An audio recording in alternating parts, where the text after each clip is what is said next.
Hey everyone, Tactics here, back with yet another dungeon guide for Season 2 of The War Within, where this time we're going to be discussing Priory of the Sacred Flame, including the most important abilities for both trash mobs as well as bosses, and how I recommend you deal with them. If you're looking for an in-depth breakdown of every single ability in all of the Season 2 dungeons, be sure you check out my Mythic Plus spreadsheet video, which I'll link down below. And if you're looking for more guide content, including pug-friendly routes, dungeon walkthroughs with commentary, or even Liberation of Undermined raid guides, then be sure to click subscribe down below and turn on that bell so you're notified when all that content gets posted in the coming weeks. Now let's hop right into it, where I actually want to start by discussing the dungeon buff that is available here, which you can pick up in the courtyard right at the beginning of the dungeon, or again later on in the last boss's room. In both of these areas, you'll find orbs of light, which can only be used by either a priest or a paladin player, and then when clicked, will allow them to buff all nearby players with Blessing of the Sacred Flame for 30 minutes. While active, this buff just causes your attacks and spells to have a chance to proc AoE holy damage, which can be a nice boost to your overall throughput.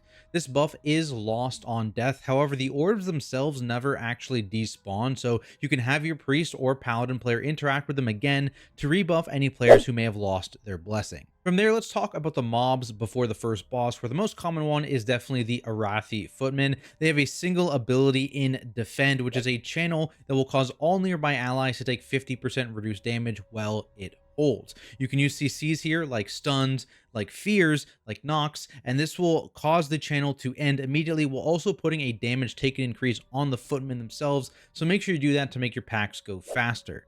The big lieutenant mob in this area are the Arathi Knights, and they have a random target bleed in Impale, which is quite dangerous. So if you ever get this, use a bleed cleanse if you have it, or be ready to use defensives if you ever get any other sort of damage coming your way. For example, the Arathi Knight's other ability, Disrupting Shout, which is just an AoE hit that also interrupts your spell casting, so make sure you stop casting when this goes out. There's also another random target hitter mob in Fervent Sharpshooters. These guys will just shoot random players and also just throw pot shots out at random players, which is just a random target physical hit. They'll also occasionally jump away from where they currently are and throw down some caltrop traps on the ground, which will bleed and root players hit, so make sure you avoid those traps. For casters, there's a couple different types of spam casters. There's the Devout Priests. They just have a Smite ability, which is on random targets. And they also have a Heal, which you want to make sure you kick. And then there's also the Fanatical Conjurers, which have a Fireball on random targets. And then they have a Flame Strike, which you just need to avoid circle under a random player. So for the most part, just keep kicks on as many random target bolts as you possibly can. Warlinks are also mobs in this area, and they have a single ability in Pounce. This always leaps to the furthest player, and if it hits them, it will apply a bleed to them. But you can actually have this player either use a CC mid-air to stop the links, or just use a speed and movement ability to dodge the links while it's mid-air, and that will prevent the bleed from applying to them. So make sure you have someone mobile here baiting these linkses to prevent that damage. The last regular mob in this area are the Light Spawn. This is another lieutenant mob, so they can't be CC'd. And they have the Purification channel, which targets into a random player and deals very heavy damage. So another one of those abilities where if you get targeted by it, you want to make sure you pop a defensive. When these mobs reach 25% health, they will do a burst of light around them, which deals heavy damage to any one hit. It will heal any mobs hit for 25% of their health, and it actually also instantly kills the Light Spawn. So when this happens, do your best to either drag or knock mobs out of this circle and make sure you are avoiding it yourself as well. Outside of the regular trash in this area, there's also 3 named mini-bosses who, when defeated, will call one of Captain Dailcry's trusted guards away from the boss to your location, where you can then fight them alone. These mini-bosses are tied to a specific trusted guard, and the last trusted guard will never leave the boss's side, meaning the order you kill these mini-bosses in chooses which guard you are forced to fight with the boss. To start, at the beginning of the dungeon in that opening courtyard, there is guard Captain Silliman, and he has just a Tank Buster and an AoE hit here. The Tank Buster and Shield Slam does do quite a bit of a knockback, so make sure you don't get knocked into other trash packs. Once defeated, he will spawn Sergeant Chainmail away from the boss, and he's got the Lunging Strike ability, again, kind of similar to the Warlinks, where it'll target a random player and then do a bleed on them, also a bit of an AoE here, so make sure to spread out, and if possible, try and avoid the sleep. And outside of that, there's just a circle he puts on the ground around him, which you want to make sure you avoid. On the right side of the trash area, you'll find Forge Master Damien. He also has an AoE hit here and a Heat Wave, which also puts a slow on players. But more importantly, the Seal of Flame buff, which he puts on himself, increases his damage by 50% for 15 seconds, causes him to do extra fire damage, and also causes his swings that hit the tank to also spawn these very, very fast-moving circles underneath players. So everyone wants to be on the lookout here. Tanks are going to be taking a lot of damage when this happens. Everyone else, watch for those circles because you don't want to get hit by those either. Once defeated, Elena Emberlands is the one that gets pulled away from the boss, and she's got a nasty tank buster in Divine Judgment, which also increases your damage taken by 25%. That's a magic debuff, so make sure healers you dispel that quickly. And then when she reaches full energy, she will use Holy Radiant, which is a heavy damage holy channel for 8 seconds. So you want to make sure healers are prepped for that incoming damage.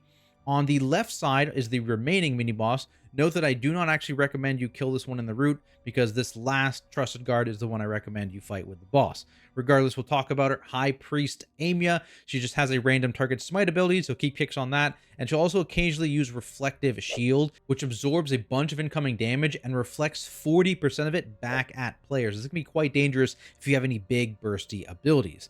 Upon defeat, it'll summon Tainer Dual Maul. Again, random target ability here in Fireball, which you can interrupt. And more importantly, they have the Cinder Blast cast, which seems to target the tank, and also applies a 5-second magic stun to them. So we want to make sure every single Cinder Blast cast is interrupted. Finally, during Ember Storm, just a bunch of circles come out, so you just want to make sure you avoid those. That brings us to the boss fight itself, where, as I said, I recommend you choose Tainer Dual Maul as the Trusted Guard to fight with the boss.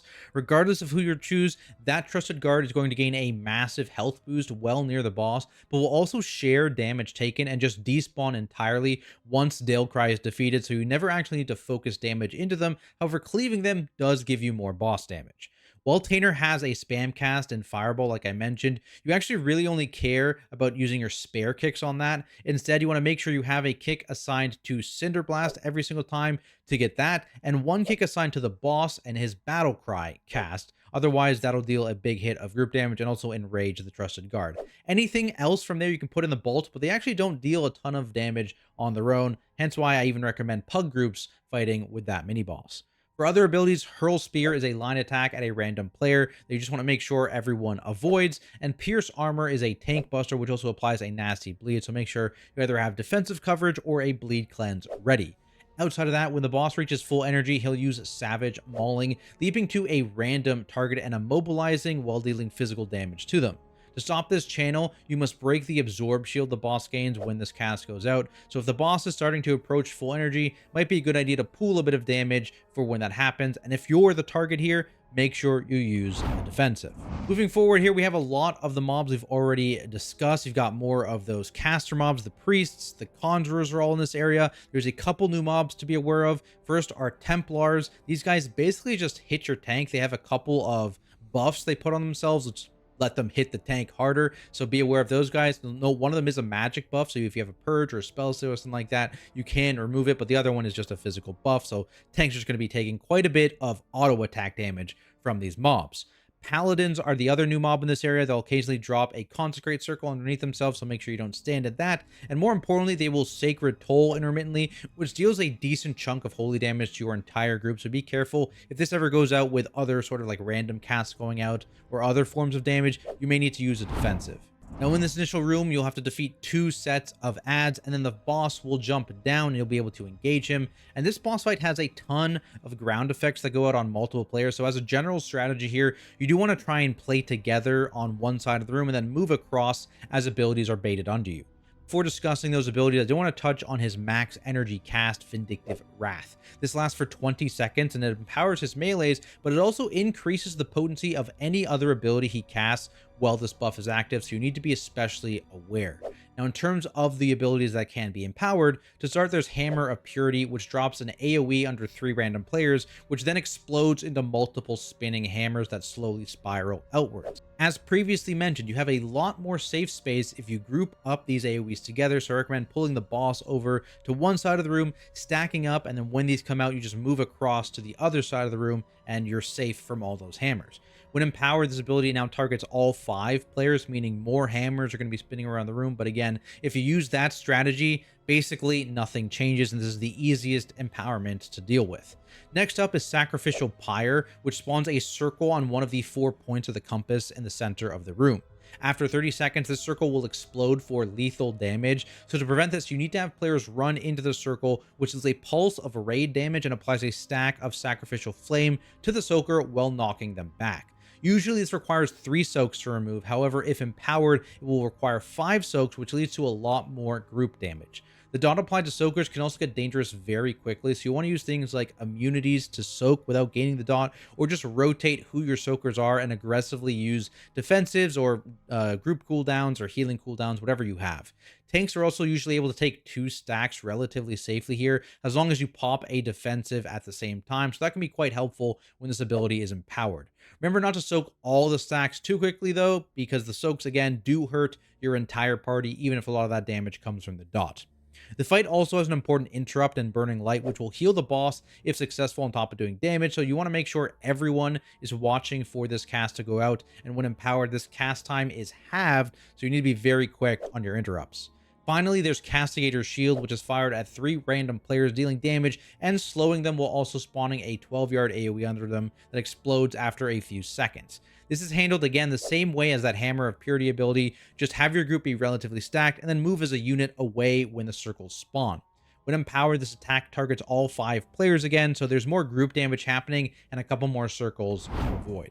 From here, you can make your way up to the final boss's room, where again, there's only a couple new mobs. First, there's Risen Mages, and these guys have the Fireball attack like previously, but they also have another important kick in Fireball Volley, which you want to make sure every single cast of that specifically does get interrupted to prevent the AoE damage. Now, Risen Mages and Risen Footmen also share an ability, a passive ability, in Light Expulsion, which causes them to do a large holy hit to your group on death. So when pulling these mobs, make sure you are careful and kill them in a staggered fashion, or if you're going to kill a lot of them at the same time, use big group defensives or personals so you don't immediately die from those explosions. Finally, there's one other new mini-boss in this area in Sir Braunpyke. He has another passive as well, but this is constantly pulsing for damage to the entire party, and that is Radiant Flame. This gets very, very dangerous if you're having this boss build for too long, so make sure when you pull this boss, you actually have damage ready so you can kill him quickly. Outside of that, he's also got a tank hit in Blazing Strike, so just be aware, use a defensive there. That brings us to the final boss, where to start, you'll take on the Prioress on the lower platform until she reaches 50% health. Well, here, try and keep kicks on her Holy Smite cast, as this can deal excessive damage to the tank if left unchecked. There's also a couple things that you want to avoid. The first is the Holy Flame Circle, which spawns under a random player. The second is the Purify Beam, which the boss calls down to fixate a random player. This beam deals heavy holy damage to anyone who touches it and also leaves behind flames in its path, so I recommend taking the boss towards one side of the platform and just having the targeted player kite this in a line along the edges or just away from your group to conserve space. There's quite a bit of unavoidable damage going out in this phase, mostly through Inner Fire. This is a buff the boss puts on herself, and this deals heavy holy damage, while also just generally increasing her holy damage done, so it makes all of her other abilities a bit more potent.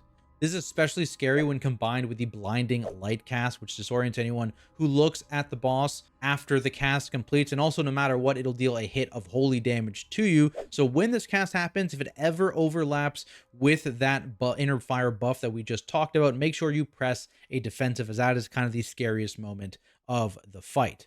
Once the boss reaches 50% health, she'll jump to the upper platform, summon several adds, gain an Absorb Shield, and then start channeling Embrace the Light until the shield is broken and the cast is interrupted, which deals pretty heavy damage to your group. So when this happens, you want to have everyone run to the upper platform as quick as you can and use damage CDs or even Bloodlust if you have it to break that shield and interrupt the boss to stop that heavy pulsing damage. The adds do make this a bit more difficult as they approach from both sides of the upper platform, and they will melee player as well as pulse for AoE damage thanks to overwhelming power. It can be very dangerous to take them all on while the boss is channeling, so if you have things like AoE roots, knockbacks, slows, even stuns, you can use them on these adds while they're still running towards you and kind of delay them getting to you to make that information just a bit safer. After breaking the shield and interrupting the cast, Murrpray goes back to casting all of the same abilities she did in phase 1 of the fight. However, now you're up on this upper platform instead of down below. There we have it, guys. That is my guide to the most important abilities in Priory of the Sacred Flame. Hopefully this video is useful, and if it was, be sure to leave a like and subscribe for more content like it. We've got a ton of great stuff coming in Season 2, including Keystone Legend route walkthroughs with commentary to help you achieve 3k IO and get your brand new mount, and even other PvE stuff like normal, heroic, and mythic raid boss guides. So make sure you do turn on notifications so you know when those get posted. Otherwise, thank you to all of my Patreon supporters for helping make all of this content possible, and I'll see everyone in the next video.